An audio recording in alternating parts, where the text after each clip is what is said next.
Take a pit stop for all things NASCAR with the Four Tire Change podcast. Here is your host, Dawson Iserloh. Welcome back in. It is the Four Tire Change podcast, ESPN Southwest Louisiana Sports Station. Coming at you at a different day this week, but still plenty of action to get to. What a weekend it was. This was honestly one of my favorite races of the year so far, and one of my favorite races in recent memory. Las Vegas Motor Speedway delivered. And of course, one of the reasons I loved it so much is all the parity we're getting.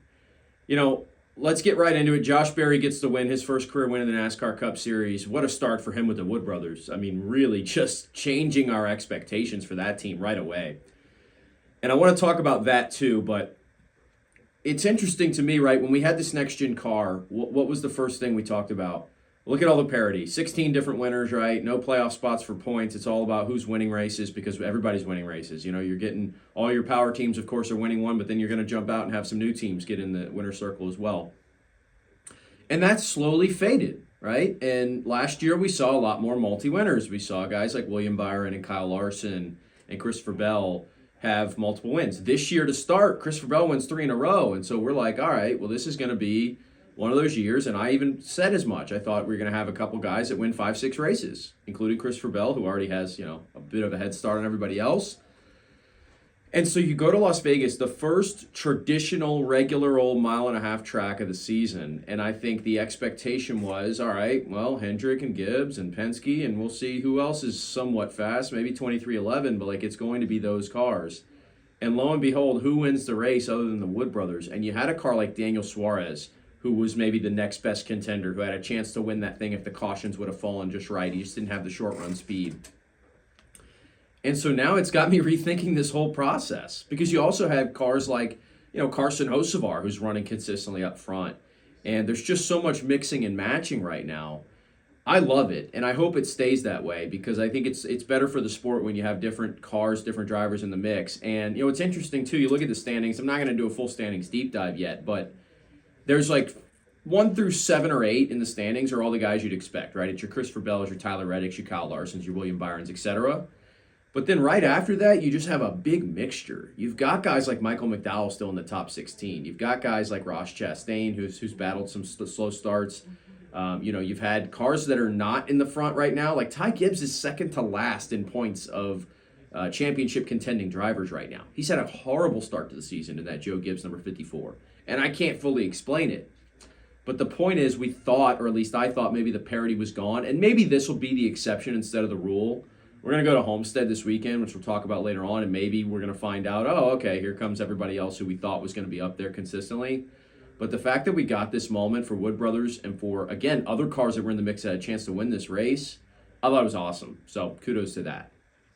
Let's talk a little bit about Josh Berry. And the other thing about this race, I had to go back and watch it. Didn't watch the whole thing live. So I was like, man, I'm going to go back and find a bunch of kind of weird cautions and things that led to this moment. That's not really what happened. I mean, this race, there was a couple, you know, especially early in the race, things were clunky. You had a couple, you know, little accidents that kind of threw the flow off. This thing played out fairly organically. This was not some wild, you know, fuel mileage, crazy strategy thing. Like, Josh Berry was the best car at the end of this race. And so that is so interesting to me of how it played out. But for what it means for the Wood brothers, you know, it's a team. Now, look, are they the classic Cinderella story in NASCAR? No, like they build their car in the Penske shop. So they're an unofficial fourth member of a power team. But look at all the struggles they've had. And it goes back, you know, Matt DiBenedetto had a decent couple of runs. He made the playoffs in that car. I personally, when they made the change, I thought it was a little premature. I thought DiBenedetto maybe earned another year, but they go in the other direction. And it was a disaster with Harrison Burton. He just wasn't ready yet. And that's fair. That's fine. But so to have all the momentum, even when DiBenedetto was in there, he wasn't winning races, right? We all remember the classic race at Bristol that he had a chance to win, but which was actually, I think, even before he was in the Wood Brothers car. You put Josh Berry in there, and I'll admit, I was a little skeptical of this move. I didn't know for sure if Berry was ready for Cup. You know, he didn't win an Xfinity championship. He wasn't necessarily always a contender there. But to do what he's done, man, and it was one thing at the short track. We know Berry's always got, he's always great there. So running really well at Phoenix didn't surprise me that much. To do it at Vegas is a stunner. And so to see that team react, even though they build their car in the Penske shop and everything like that, it is still the Wood Brothers team. I think it's so special for the sport to have one of the longest running teams in the history of NASCAR still up there. Awesome stuff. And he's playoff bound. And, it's back-to-back runs in the top 5. Like, what's to say this 21 team can't keep this momentum going? And so they're going to Homestead, where we expect the Penske cars to be good, and Josh Berry's got a chance to be good. So it's an awesome story. The 21 team, credit to them. What a win. What a win. I talked a little bit about Daniel Suarez. Boy, did he need a good run. He got it, and it looked like he had a chance to win it at times. Doesn't get it done, but Trackhouse had some speed. I'm wondering if this is kind of a resurgence for them. The next question for all of us, I guess, is going to be like, how does this all translate to Homestead and beyond? I think there's a good chance that you do see the power teams get back in the mix here. It's not to say they didn't have any chance at all. There were certainly some drivers that had good days, and you had a couple of weird wrecks that took some contenders out early, but it is going to be fascinating. One of the things that we've talked about so far, and I already alluded to the fact that a guy like Ty Gibbs just having a disastrous season so far, Chase Briscoe, much of the same. Do those guys start to press here, and do you start to get into I need to win a race mode, and maybe earlier than you should? Like for Gibbs, I mean, look, with the situation he's in, it's going to take a heroic run to just point his way in consistently, race after race. Stage points are interesting. You take a look at the stage points so far and how they've been amassed. I think you maybe have a clue of who's running really, really well. I still think Christopher Bell has a chance to put some more wins on the mantle and stack some wins here in the upcoming races. But it'll be interesting. And now you go to Homestead. Look, I'm a little disappointed the way Homestead's been treated. I think it's one of the best tracks on the circuit right now.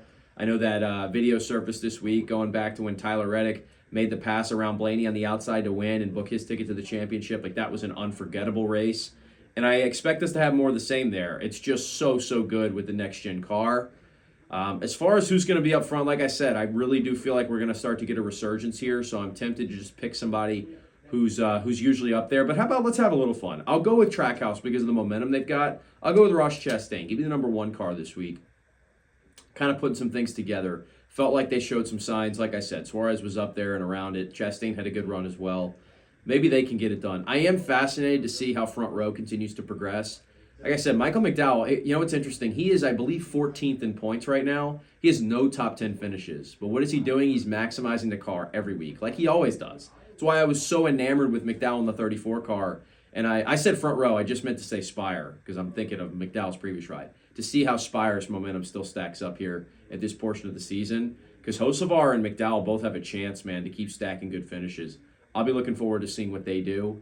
And of course, McDowell continues to be the pole king. He won one last week. But should be really, really good racing. Should be really fun. So, that's where I'm at right now with this portion of the season. I'm impressed. I'm intrigued with where things are headed. And now you get into a stretch of the schedule where we're going to see more of these traditional tracks. I think it's one of the interesting ways about the way they lined it up. You start at Daytona and Atlanta. You go to Phoenix. You go to a road course. You have a lot of places where we don't know who's got the traditional speed. Now, part of it is we don't go to as many of those tracks anymore anyway. So, sometimes it doesn't matter. Like, 10 years ago in NASCAR, you better run well in the mile and a half because that's all you got.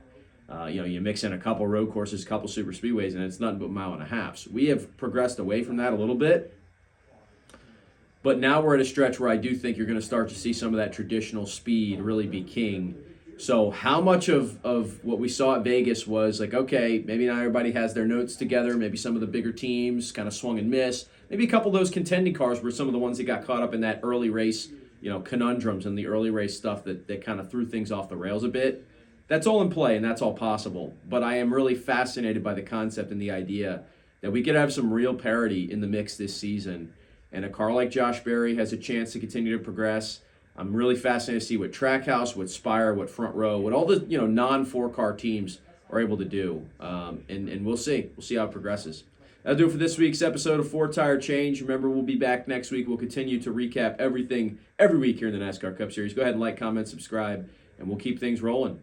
What a race, and we got another one coming up at Homestead this week.